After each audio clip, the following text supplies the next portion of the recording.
अस्सलामु अलैकुम वरहमतुल्लाहि वबरकातुहू। बिस्मिल्लाहिर्रहमानिर्रहीम। सल्लल्लाहु ताला अला मुहम्मद सल्लल्लाहु अलैहि वसल्लम। खुशामदीद।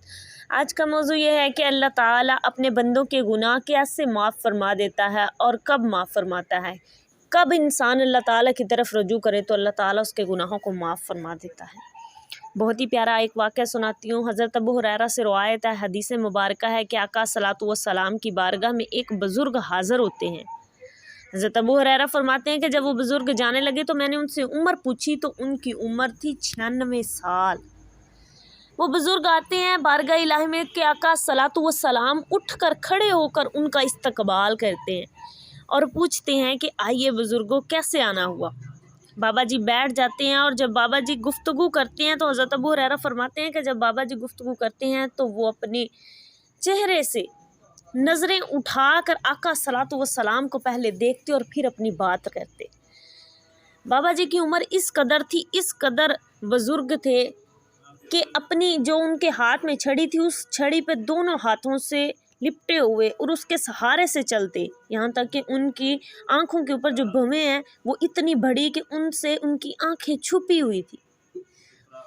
बाबा जी कहते हैं कि हजूर, मैंने सारी ज़िंदगी गुनाहों में गुजारी है, 96 साल उम्र हो गई है और सारी ज़िंदगी गुनाहों में, सारे वर्के स्याह हैं, एक भी नेकी नज़र नहीं आती। लेकिन मैं गुमराह था, मुझे पता ही नहीं था दीन के बारे में, मुझे पता ही नहीं था अल्लाह के बारे में। कुछ दिन पहले आपके एक सहाबी से मुलाकात हुई, उसने अल्लाह से रूबरू कराया तो दिल में ख़याल आया कि तौबा कर लूँ। आज आपसे पूछने आया हूँ, दरियाफ्त करने आया हूँ हजूर, सारी ज़िंदगी गुनाहों में गुजारती है। बाबा जी ने 3 बातें कही, गौर से सुनिएगा। बाबा जी ने कहा कि हजूर, मेरा जिस्म नकारा हो चुका है, बेकार हो चुका है, बिल्कुल ऐसा नहीं कि लंबी इबादतें कर सकूं, अल्लाह ताला की नमाज़ें पढ़ सकूं, रोज़े रख सकूं। या रसूल अल्लाह सल्लल्लाहु अलैहि वसल्लम, मैं इस काबिल भी नहीं कि मैं खुद अपने पैसों से कमाई करके सदका खैरात कर सकूं। या रसूल अल्लाह सल्लल्लाहु अलैहि वसल्लम, मेरे बाजू, मेरे हाथ इस काबिल भी नहीं कि मैं तलवार पकड़कर जिहाद में जा सकूं और अपने रब को राज़ी कर सकूं। क्या मेरा रब मुझ नकारा को कबूल करेगा, मेरी तौबा कबूल करेगा? आज आया हूं जब आखिरी वक़्त आ गया है, जब नकारा हो चुका हूँ। नकारा जिस्म को, नकारा बाप को तो औलाद भी तस्लीम नहीं करती। बच्चे भी दुआ करते हैं घर में कि या अल्लाह हमारे बाप को पर्दा फरमा दे, पर्दा दे दे, हमारे बाप को उठा ले। या रसूल अल्लाह का अब मेरा रब मुझे तस्लीम करेगा, मेरा रब मुझे माफ़ कर देगा। हज़रत अबू हुरैरा फरमाते हैं कि जिस तरह बारिश में झड़ी लगती है ना, बारिश स्पीड से गिरती है, बिल्कुल इसी तरह मेरे आका सलातो व सलाम की आँखों से बरसात शुरू हो गई। बहुत रोए, खुल के रोए। हज़रत अबू हुरैरा फरमाते हैं कि मेरे आका रो रो कर जब उनकी दाढ़ी मुबारक भी पानी से तर हो गई, आंसुओं से तर हो गई, तो क्या फरमाते हैं कि बाबा जी, वो हमारा रब है, मुजाहिद बहुत हैं, जिहाद करने के लिए बहुत हैं, उनको आपके जिहाद की ज़रूरत नहीं, उनको आपके हाथ की तलवार की ज़रूरत नहीं, उसके ख़जाने जो हैं भरे पड़े हैं, उसको आपकी सदका खैरात की ज़रूरत नहीं, ना ही उसको आपकी लंबी इबादतों की, लंबी नमाज़ों की ज़रूरत है। ये तो हम जो करते हैं अपने लिए, फ़ायदे के लिए करते हैं। हमारा रब जो है, हमारे रब को हमारी इस इबादत की ज़रूरत नहीं, ये सिर्फ़ हम अपने फ़ायदे के लिए, अपने नामा इमाल में नेकियां लिखवाने के लिए, अपने आप को बचाने के लिए ये सब अमल करते हैं। हमारा रब फरमाता है, सिर्फ़ मेरी तरफ रुजू तो करके देख। बंदे आते ही नहीं हैं। आपने तो अल्लाह की तरफ रुजू कर ली है, सिर्फ़ अल्लाह की तरफ रुजू करके कलमा पढ़ें और तौबा कर लें। मैं अल्लाह का रसूल हूँ, मैं वादा करता हूँ कि अल्लाह ताला बेहिसाब किताब आपको जन्नत में दाखिल फरमाएगा। सुभान अल्लाह, सुभान अल्लाह। मेरे आका सलातो व सलाम के इस फरमान से बाबा जी रोने लगे और कहने लगे कि इतना करीम है हमारा रब। फरमाया कि हाँ, अल्लाह ताला की रहमतों के 100 दर्जे हैं और उन 100 में से सिर्फ अल्लाह ताला ने एक दुनिया में भेजा। अगर कोई वालदैन अपनी औलाद से मोहब्बत करता है तो वो एक रहमत के दर्जे में से है। अगर कोई मियाँ बीवी आपस में मोहब्बत करते हैं تو وہ ایک درجے میں سے ہیں۔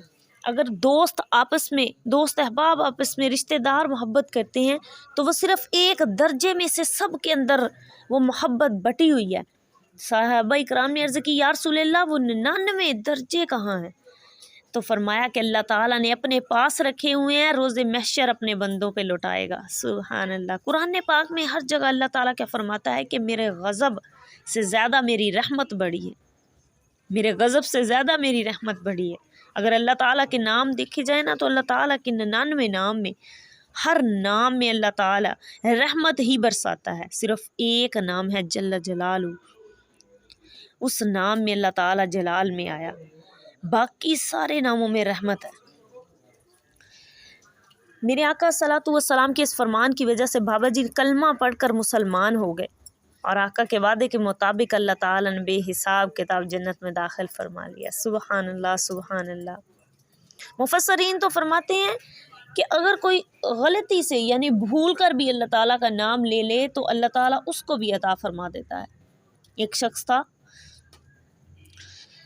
کافر تھا، بت کی پوجا کیا کرتا تھا، بت کو عربی میں صنم کہتے ہیں، ہر وقت کہتا صنم یا صنم یا صنم، ساری رات بت کے سامنے کھڑا ہو کر مانگتا بت سے، لیکن بت اسے کچھ عطا نہ کرتا۔ ایک دن اچانک نیند کے غلبے میں بت کے سامنے یا صنم صنم کہتے کہتے اس کے منہ سے نکل گیا سامدو یا سامدو، یعنی اللہ تعالیٰ کا نام غلطی سے اس کے منہ سے نکل گیا۔ تو رب کیا فرماتا ہے کہ اے جبریل فوری جا اور اس کے دل کی ہر خواہش پوری فرما دے، اس کے دل سے جو نکلے، اس کی زبان سے ہر کلمہ نکلنے والا، اس کی ہر خواہش پوری فرما دے، بول، اس سے پوچھ کیا مانگتا ہے۔ حضرت جبرائیل نے کہا کہ یا اللہ یہ غلطی سے تیرا نام لے رہا ہے۔ اللہ تعالیٰ فرماتا ہے کہ ساری رات اس پتھر سے مانگتا رہا، اس نے کچھ عطا نہیں کیا۔ جب اصلی رب کا نام اس کی زبان پر آیا، اگر میں بھی اسے کچھ عطا نہ کروں تو پھر اس میں اور مجھ میں کیا فرق، چاہے غلطی سے میرا نام لیا لیکن مجھے پکارا تو صحیح۔ اور ہم خود کو مسلمان کہتے ہیں، ہم نے کبھی اپنے رب کی طرف رجوع نہیں کی، اور اپنے رب سے اگر ہمیں کوئی تکلیف پہنچتی ہے تو ہم فوری اپنے رب کے حضور پہنچ کر کیا کہتے ہیں، ساری تکلیفیں ہمارے لیے رکھی ہیں، استغفر اللہ استغفر اللہ۔ ہم نے کبھی نہیں دیکھا کہ سارا دن گناہ کرنے کے باوجود ہمارا رب ہمیں کبھی عذاب میں مبتلا نہیں کرتا، کبھی بھی سورج کو حکم نہیں دیتا کہ اس کے گھر میں روشنی نہیں بھیجنی، ہمارا رزق ہم تک پہنچاتا ہے، ہم پر اپنی رحمت برساتا ہے۔ اگر کسی انسان کے پاس زیادہ دولت آ جاتی ہے تو وہ یہ نہ سمجھے کہ عبادت کرنے کے باوجود اسے اتنی زیادہ دولت دے دی گئی ہے، وہ بہت زیادہ سمجھدار ہے، اللہ تعالیٰ اس پہ راضی ہے، بلکہ آزمائش ہے۔ اگر وہ اللہ تعالیٰ کی طرف رجوع نہیں کرتا اور اس کے پاس بہت زیادہ پیسہ آ رہا ہے تو وہ آزمائش میں ہے، اسے چاہیے کہ اللہ کے راستے میں خرچ کرتا جائے، ورنہ گمراہ ہو جائے گا اور اپنی آزمائش میں فیل ہو جائے گا۔ آج کا موضوع پسند آیا ہو تو ویڈیو کو لائک اور شیئر کیجیے گا۔ اللہ حافظ۔